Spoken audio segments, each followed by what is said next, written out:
Today on Ote Breezy, we'll be making corned beef and cabbage with fried pork chops. Stay tuned, guys. So let's get started, guys. I'm going to start off with about a 3-pound cabbage.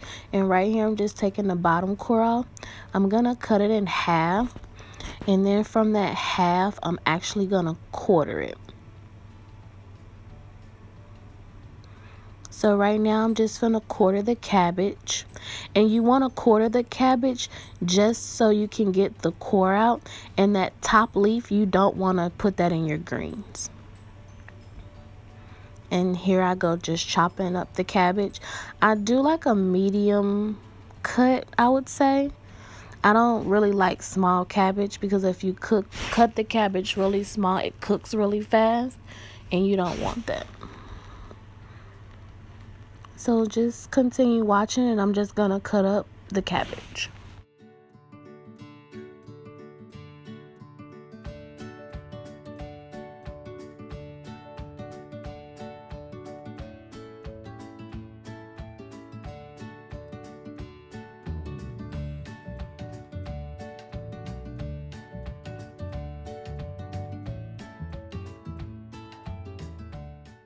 So right here, I'm just adding my cabbage to the bowl so I can just thoroughly clean and go through and take out some leaves that I don't want in my cabbage. So just stay tuned, guys, and then we're going to get right into the cooking process.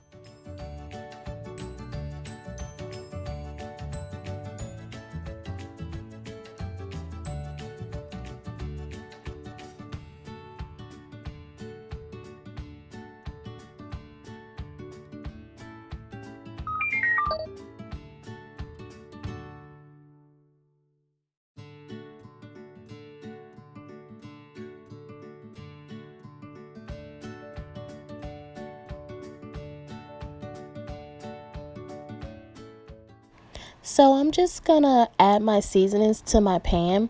I added seasoning salt, black pepper, onion powder, garlic powder, chopped dried onions, and I did add a little bit of canola oil.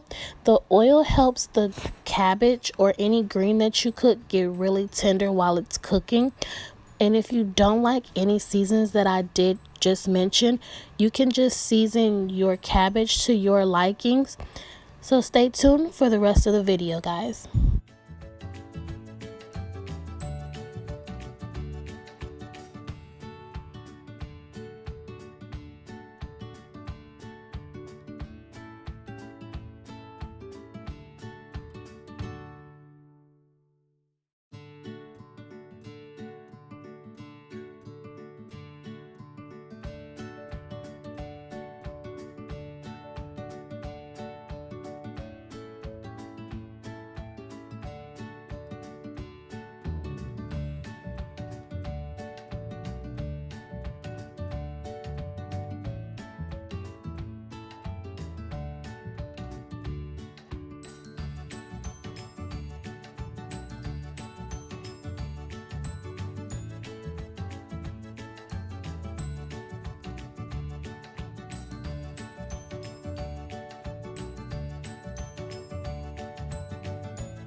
Okay, if you see that the quality has changed, it's because I'm shooting on my iPhone, because both my batteries are actually dead right now.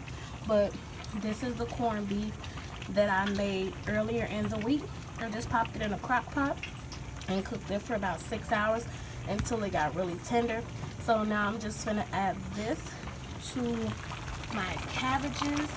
I'm letting my oil heat up, and then we're gonna fry the pork chop.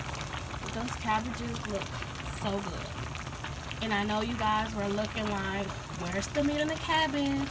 Why she didn't put no meat in the cabbage? It's because I already had corned beef made. So stay tuned, guys. So I did just add the corned beef. So now I'm just gonna stir it so it can get its flavor into the cabbage. And that's all I'm gonna do right now. Doesn't it look amazing? Looks good, right? And you're wondering like, okay, is that gonna be enough corned beef for all that cabbage? It is, because the cabbage is going to cook down. So there we go. Corned beef and cabbage. To my pork chops. If you want to test your oil, just take a little bit of the flour and just sprinkle it in the pan. So when it bubbles like that, that means it's ready. And for my pork chops, I just lightly floured them. I didn't want them really crispy because I do have a 4-year-old and she doesn't like all the crust. So this is how I just lightly floured them. But you can do a dredge. You can do flour, egg, and breadcrumbs, and they'll be really crunchy. But if you don't have breadcrumbs, you can actually do egg, flour, dredge it in that, and then dip it back in your flour, and then it'll be really crispy. Okay, so let's put this pork chop in the fryer. Look at that. Look at that.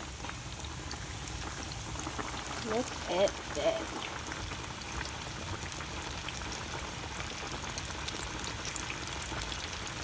That looks amazing, right? And if you don't eat pork chops, you can actually do this with chicken. You can do it with steak. You can make like a cube steak into a country fried steak and do it that way. So I'm gonna let those cook, let the cabbage cook, and then I'm gonna